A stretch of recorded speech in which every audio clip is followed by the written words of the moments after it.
All right. So now I got the avoids for you guys. So these are the games I do not like, and maybe I was tempted into betting, but can't really pull the trigger on them. So let's hit it.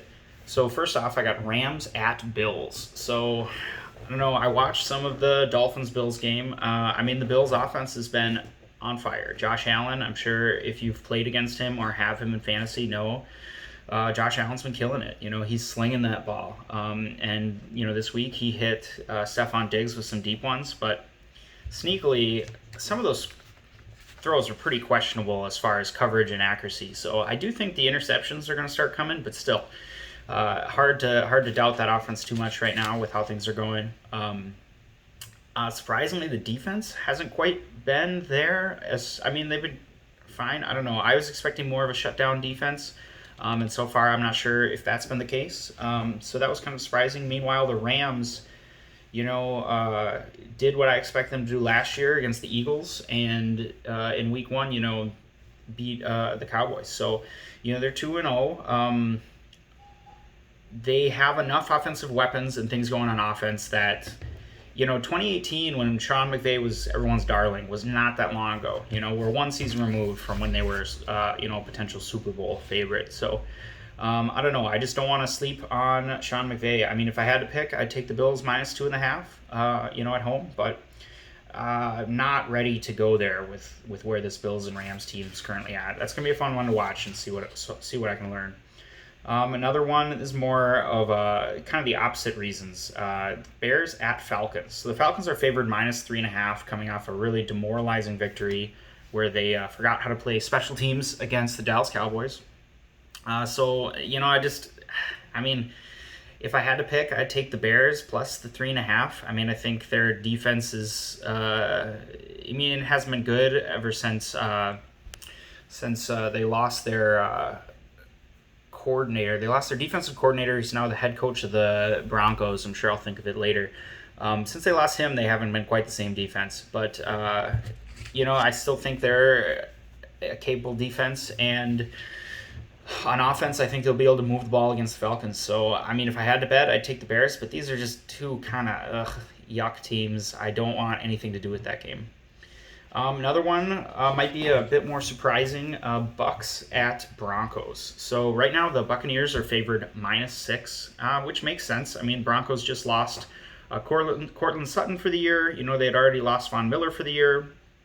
And Drew Lock is not going to be playing. There's going to be Jeff Driscoll, I believe. I guess I haven't seen a confirmed report, but I'm expecting Jeff Driscoll at this point.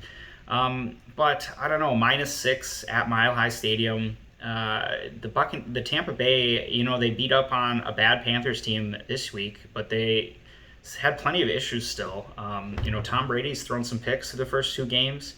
Gronk's been a no-show. Fournette showed up.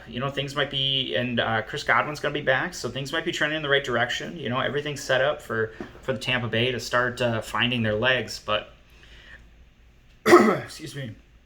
But I don't know. I'm just not comfortable enough with Tampa Bay at this point. And Jeff Dress. Jeez. I'm not even going to cut this out. I know Jeff Driscoll, he's been scrappy at times. He played, he got a few starts with the Lions last year, got hurt. But those were, he lost those 3 games, but they were, he kept it close. I think he can be scrappy. Melvin Gordon is just starting to get going, it appears. And I think that offense is the defense is kind of played better than I had expected anyway.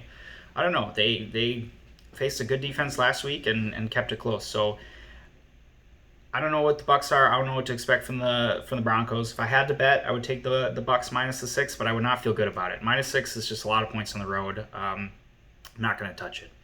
Next up, I got just a few brief hitters. These are mostly garbage matchups or a lot of points where I just couldn't get myself to touch it. So we got the Washington team at Browns minus 7.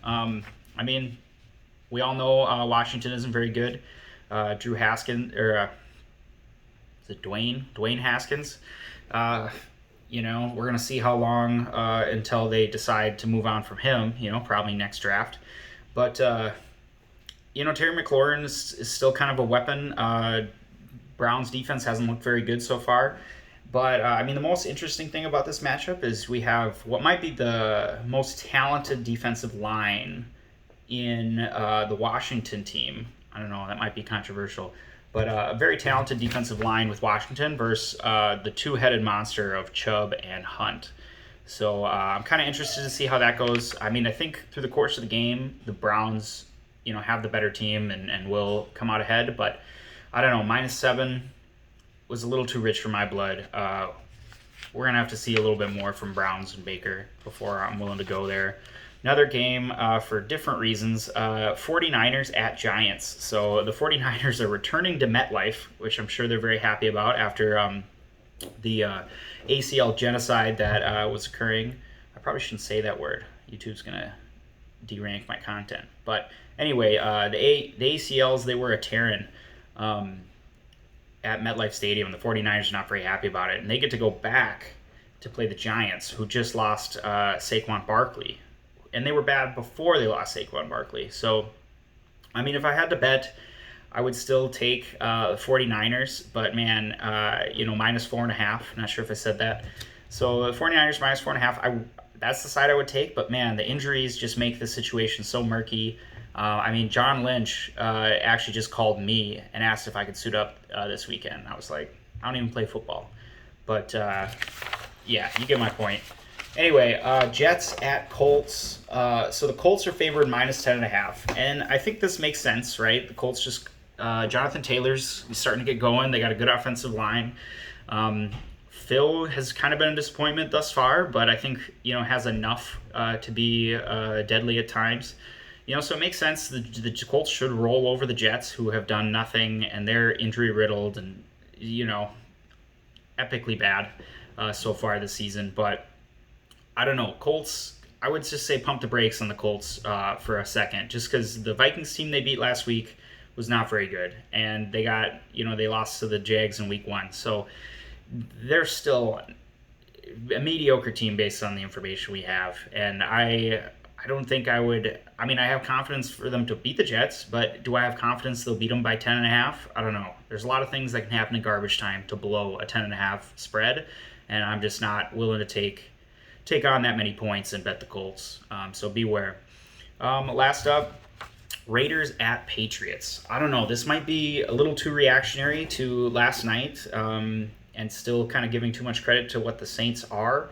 But I don't know. The Raiders, they could be good. Who knows? And the Patriots, I'm still not entirely convinced how that's going to shape up down the stretch. I think their defense is definitely worse with all the opt-outs. And I think the Cam Newton offense, his passing weapons still aren't great. Sony Michel, it's really just him. And we'll see how long that ship can stay afloat. But, right now, Pats are favored -6 at Foxborough. So, in theory, you should take the Pats -6 based on what we've seen so far. But I'm just not comfortable enough with either of these teams. And I think the Raiders might surprise us enough. Maybe not to win, but to cover the -6, definitely possible. So, that's the last one I'm not going to touch.